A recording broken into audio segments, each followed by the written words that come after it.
All right, let's take our Bibles and we'll turn to James 4. That'll be our primary text. Of course, we'll look at Proverbs as well, but James will be our main text.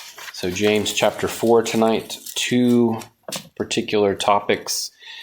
This being part 3 of our look at the wisdom of James and Proverbs. This is part 3 if you're taking notes. And the two subjects at hand tonight will be humility and boasting about the future. So not just simply boasting, but boasting about the future in particular.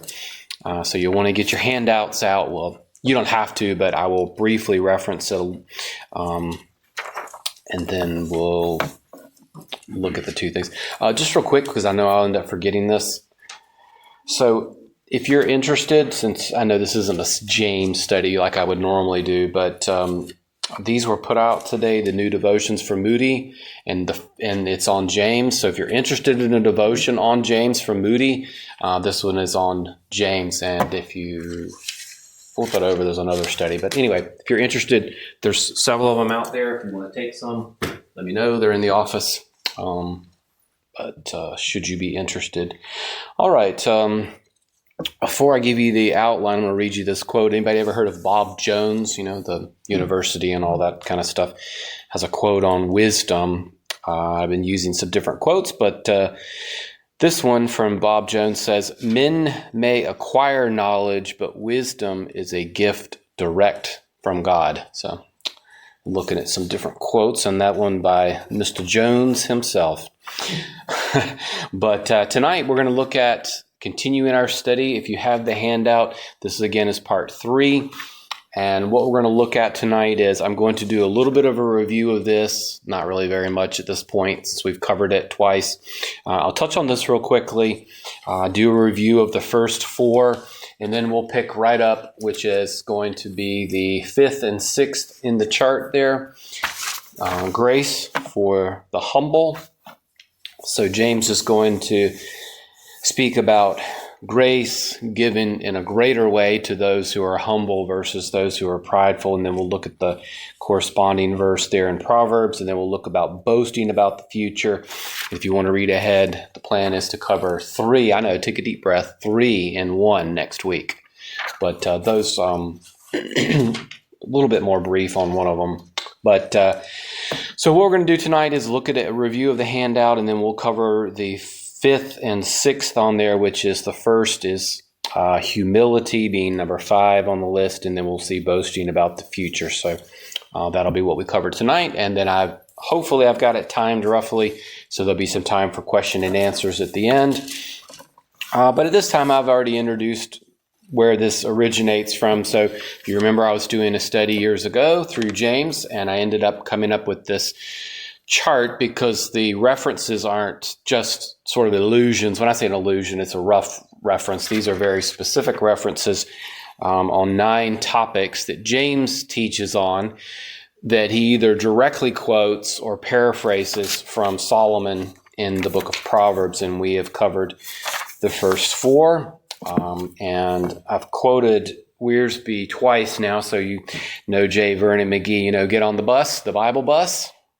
He says of James, the epistle of James has been called the Proverbs of the New Testament because it is full of practical wisdom for every day. And that's a good point there. But let's look at just briefly, I've covered the first 4. I won't go back over these in depth.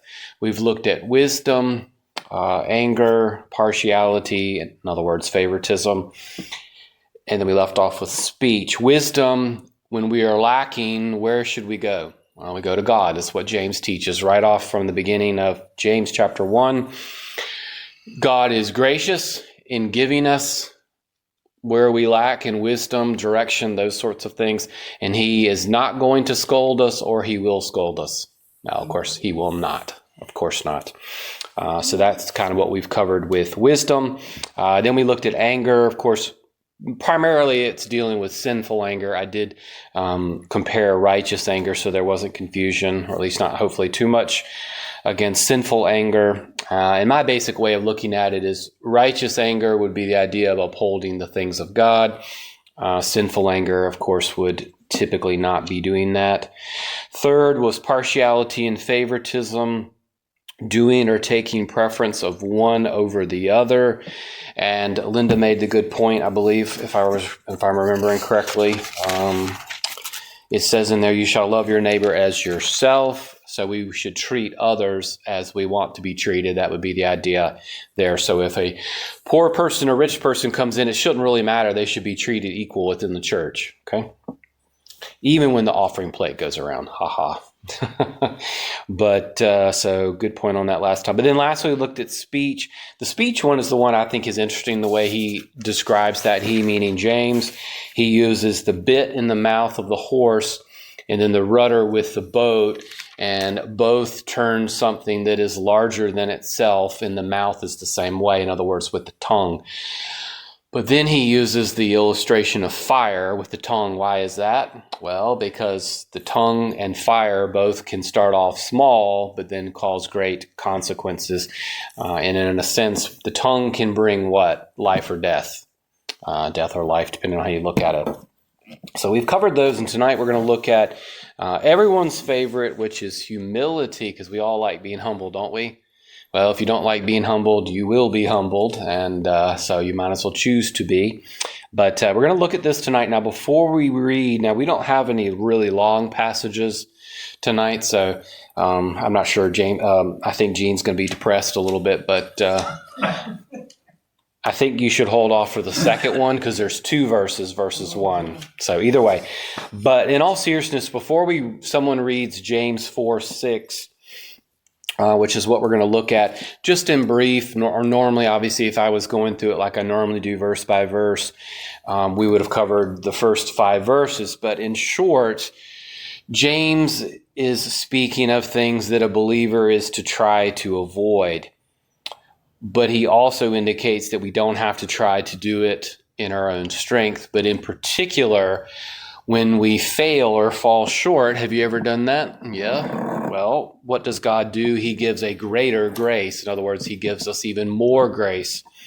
So it's a good hymn that we sang earlier because it does deal with grace. So someone read James 4:6, so just 1. So the idea here is that God will help, but he helps a particular type of or attitude of a person versus an unwillingness to another type of person. But someone read for me James 4:6. I'll do it. But he gives a greater grace. Therefore it says, God is opposed to the proud, but gives grace to the humble. All right. So like I said, basically, if you were to read this first 5 verses, he's giving these, if you will, things to avoid, you might say. That's essentially what he's doing here. But as he goes into this, one of the things and the ways to look at this verse that Merritt just read is, so when we fall short, the idea is that God will give a greater grace. In other words, he gives more grace to us to help us out. So the idea is when we're struggling, maybe it's the old sin nature. Do you ever have the old nature, as we call it, sometimes pop up? Sure. It's not completely eradicated. Sometimes it's more subdued than others. Or said another way, you have a habit that popped up that's a sinful habit. The idea here is that God is going to give us grace, but it's a greater grace. In other words, he gives us grace to try to help us to do this. Now, what is grace? Now, we all use the grace is God's unmerited favor, right? All right, so that's fair enough. But I'm going to quote from Charles Ryrie's So Great Salvation because I like this quote for grace, and I've used it before, but I prefer this one because I think it encapsulates several issues. But he says, Ryrie writes that grace is God's unmerited favor, which we know that, but it says, it is undeserved on the part of the recipient, it is unearned and unearnable. The idea is just that grace would be negated. In other words, it could no longer be grace if you somehow earned it. And so I like Ryrie's definition there because it's, of course, undeserved on our part, but you can't earn it on the front end, but you can't earn it on the back end. In other words, once we come to saving faith, it doesn't negate or null God's grace. That would basically remove the idea of grace. So God, if you read that verse there, it says he gives a greater grace. So God doesn't simply give us grace at the point of salvation. It's this idea of continually doing so, but in particular when we fail. Do we need God's grace every day? Well, of course. But what happens when we fail as a believer? Well, we really need it then. We need God to extend grace to us because we probably don't deserve it. Now, I'm going to give this example of this, and I'm going to use Peter. We all know that Peter, and this, I'm using this a little bit as a variation of a text, a proof text we're going to look at in a second. But Peter's problem was pride, wasn't it? In other words, in the denials and so forth, because he boasts what? Oh, Lord, I'll go to death for you. And then within just a short period of time, he denies not once, twice, but even 3 times. There was this little girl. And the point is, Peter's problem was pride, wasn't it? And you'll notice in a minute, we're going to see the whole thing hinges on pride versus humility. But Peter denied the Lord 3 times. We know that. And a lot of times we turn to John, which I understand I do. But I want us to look somewhere else just to try to illustrate this a little bit. It's Mark 16, verses 6 through 7. Because clearly, if you turn to John, the end, in John 21, Jesus is very gracious, merciful to restore Peter threefold, if you will. But this is just a variation. It's essentially doing the same thing, but just a different proof text, if you will. So the resurrection happens, meaning the morning of the resurrection, Mary Magdalene and etc. They roll away the tomb. So again, Mark 16. And then upon entering into the empty tomb, they see this man, air quotes. I assume it's to be an angel, as I've always taken it to be, but story for another day, wearing a white robe. But notice in verse 6, and I'll just read it. And he, that meaning the angel, I would think of it, the young man, said, "Do not be amazed. You are looking for Jesus the Nazarene, who has been crucified. He has risen. He is not here. Behold, here is the place where they laid him." We're pretty familiar with that. But look at the rest of this verse. What does the angel say? "But go tell his disciples." But who does he single out? Has Peter been restored yet? Well, we don't have the scene yet that I was referring to. That's the one you typically go to. I do. John 21. How many times does he ask Peter, "Do you love me?" He does it 3 times. But what is here? Peter has, if you're not following this, Peter has boasted. His pride has been broken because he weeps at the roosters crowing. But here, what does Jesus immediately want to do? Jesus is seeking Peter out, and he's going to give him some grace there. So I just point that out there is that the Lord Jesus hasn't disowned Peter. He even singles him out by name to bring him about here. So that's just the idea there. So Peter, of course, had broken pride, and what was it replaced with? Well, ultimately, humility. You really see that later in his life in 1 Peter. But the main thing here is the Lord continues to extend his grace to us even when we fall short, and especially when we need it the most is when we fall short. In other words, whether it be a sin, whatever that case may be. In Peter's case, he really needed grace along with mercy and forgiveness and all of that. But in the passage we are looking at in James, that's just sort of an idea. John 21 is perfectly applicable as well. But if you notice in James's quote, he's quoting directly from something we're going to look at, which is Proverbs. So this is back in James 4:6. So we're pretty good. God gives greater grace. So when we fall into sin or need help, he is more than gracious to give us the bountiful need of grace. But moving on, it says, God is opposed to someone, but gives to someone else. Grace is given towards a particular type of character in a person, and it's not given to another type. And the first is everyone's favorite, pride.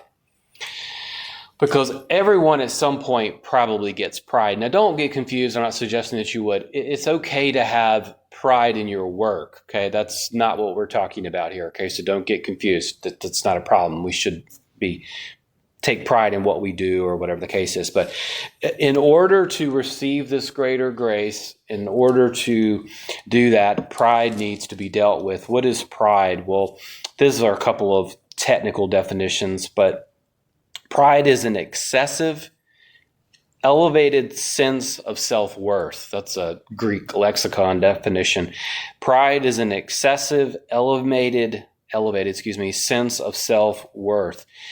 It is self-exalting in the place of God. In other words, that's just sort of the idea, is it is exalting itself to an improper place.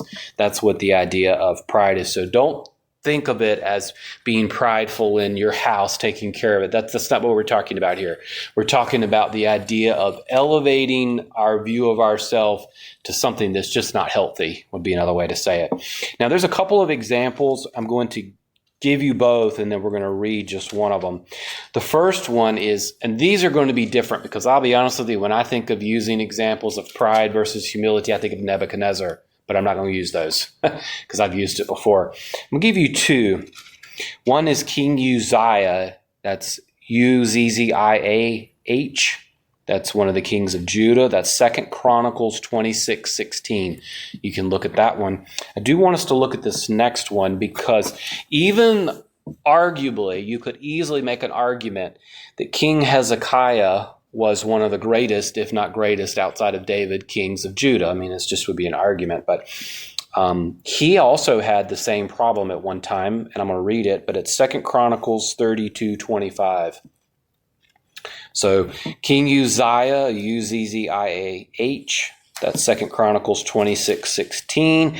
But King Hezekiah, 2 Chronicles 32:25, and I'll read that one since I already have it.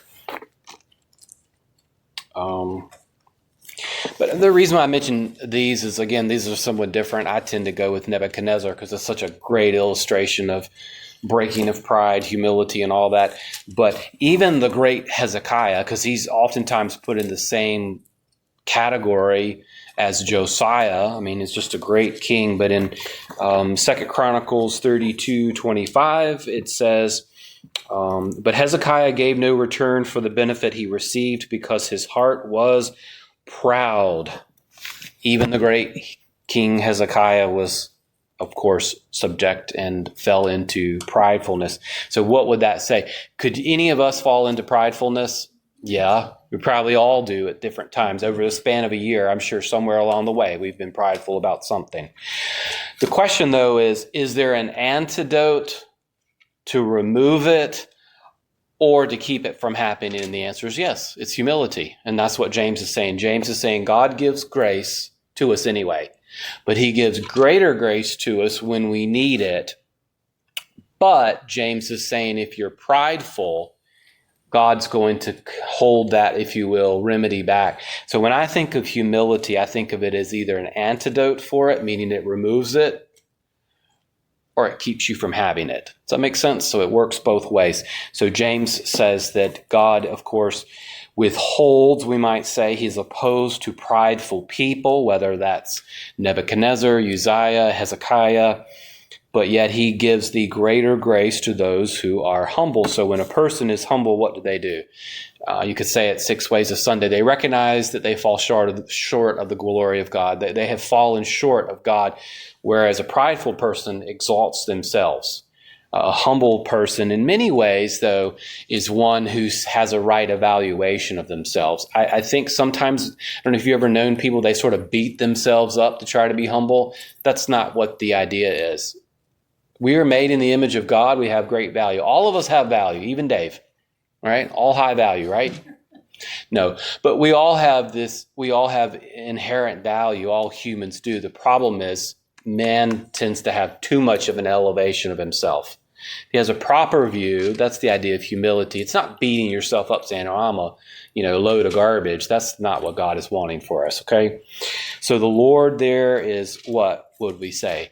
I would say it this way. The Lord is for those who are humble and is against those who are prideful. And pride can block the Lord from extending grace, because a prideful person is not going to seek him or even think they need him. more often than not. Let's look at, so if you notice there in James 4:6, there's a direct quote. Let's look at the direct quote, and then I'm going to explain something about a Greek New Testament. And but this is Proverbs. This is on your chart. This is a direct quote from Proverbs 3:34. And someone can read that, but before they do, if someone gets it, it's Proverbs 3:34. This is just almost left this out, but this same verse, Proverbs 3:35, is quoted by Peter in 1 Peter 5:5. So the same person whose pride was broken quotes along with James this direct quote, but the quote is slightly varied. Now, why would it be slightly varied? Critics of the Bible will say, oh, see, they've got an error in it. No. If you have translator notes or study Bibles, sometimes they'll say this verse comes from the LXX. And most people will be like, what is that? It's called the Septuagint, and it's a Greek Old Testament. Okay, we tend to think of the Old Testament as always in Hebrew, which it is primarily, but it was translated in Greek. So sometimes, anytime you go from one language to the next, there's some slight variations at times. So the quotes in the New Testament tend to be from the Septuagint. So sometimes they're not a one-to-one to the Hebrew. Does that make sense? Okay. So don't ever fall prey to someone saying that the Bible has error. The Bible doesn't have error. We just sometimes struggle to understand. Does that make sense? It's different. Anyway, back to the text. Someone read 3:34 of Proverbs. It's the same basic idea, and he's just varying the, if you will, articulation of it. Someone read that for me?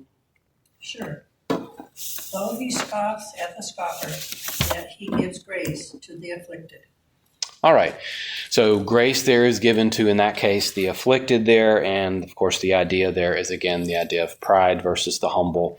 And so that direct quote in 1 Peter 5:5 and James 4:6 comes from the Septuagint. So there's a slight variation of the text. But let me read this and then we'll move on to boasting. And I just boasted about the future, so we're going to boast about it. In just a minute, we're going to go to boasting about the future. But let me read you this quote. It's by Thomas Constable, and he sums up this here with humility, pride, and then God extending his grace. He says, God opposes the proud, those who pursue their selfish pleasures, but he gives grace to the humble, those who put God's desires first in their lives.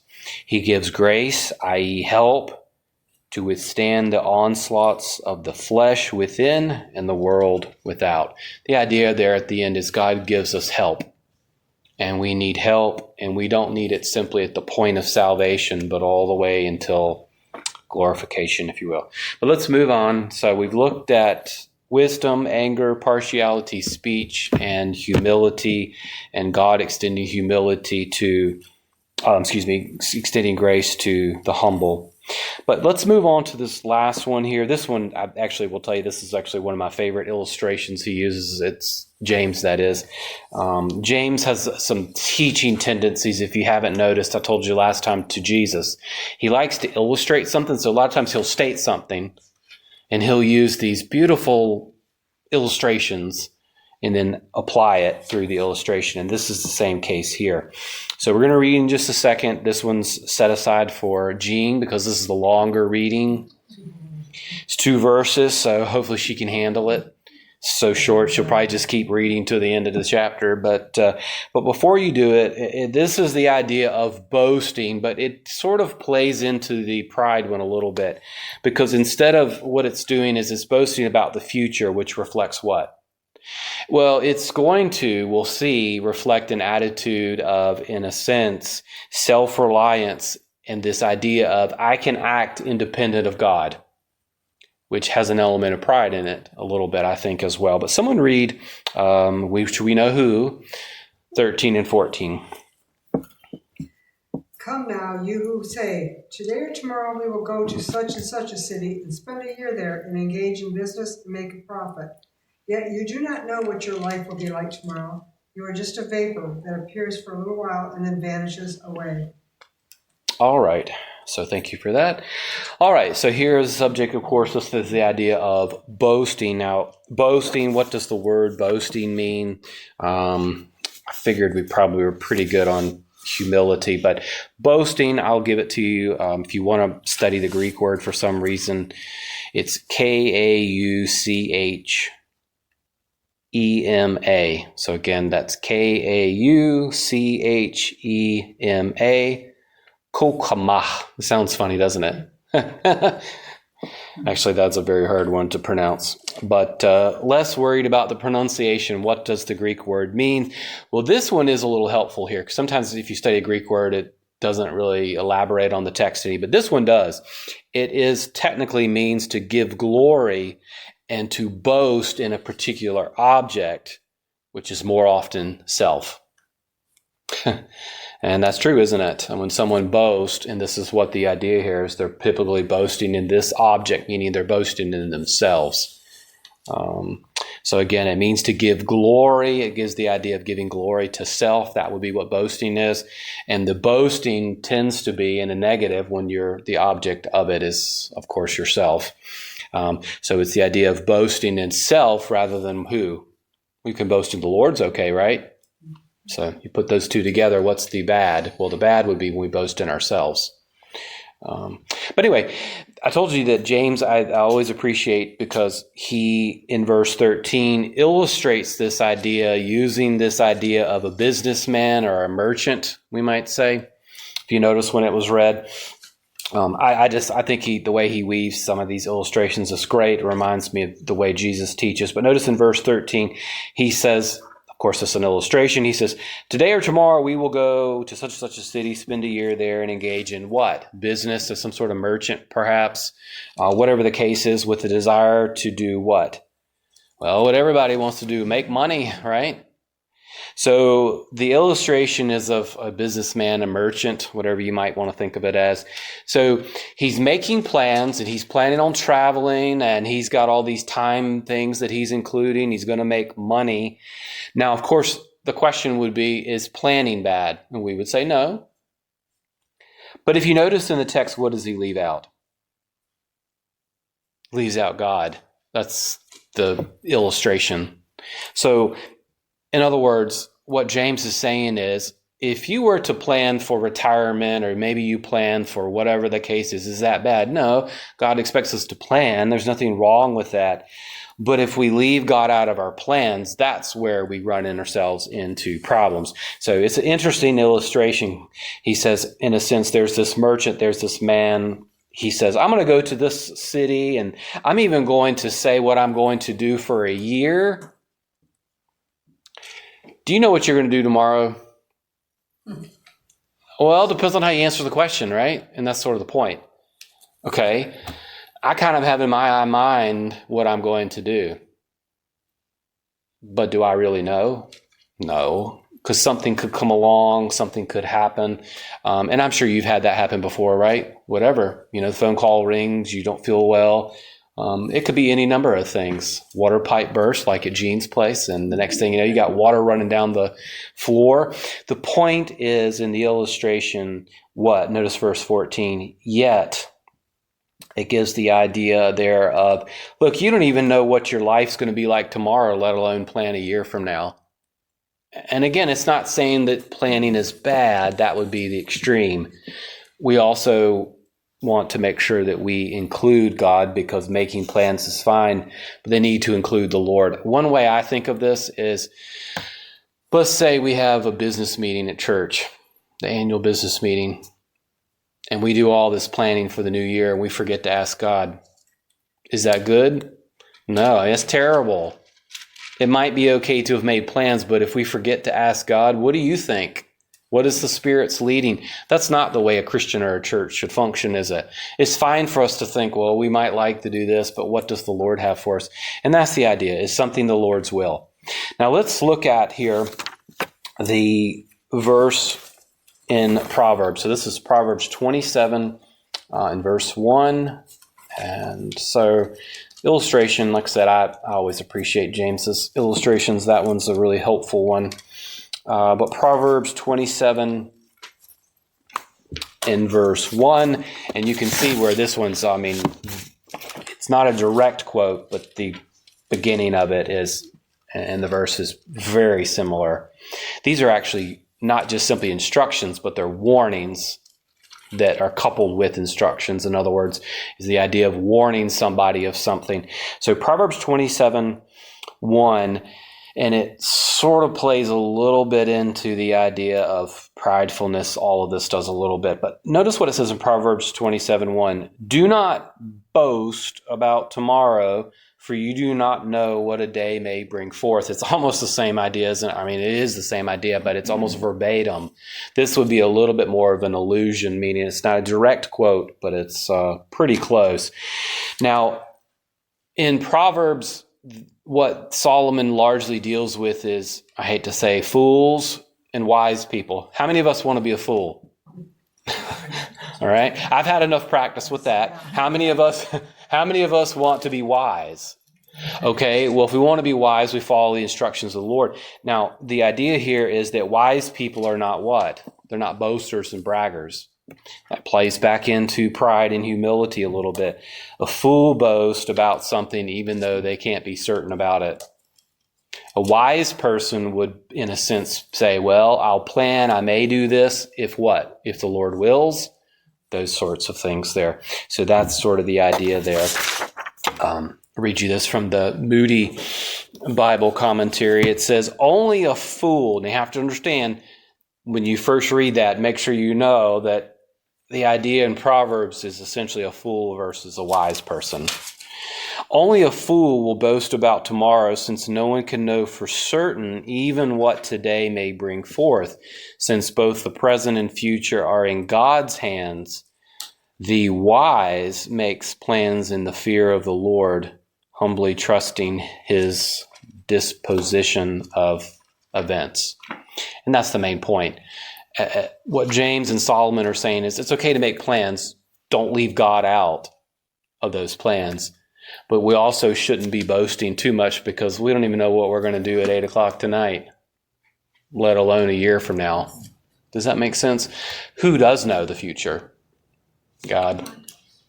So we need to seek him. Two things, one per subject. First, pride can close, notice can, doesn't always, can close the door to God's grace, while humility opens the way for his help. And that's the main thing there. We need to be humble, go to God when we need help. We already know he's not going to scold us and reject us. And then two, wise living means humble dependence on the Lord for today, but also for tomorrow, because he's the only one who knows what's going to happen anyway.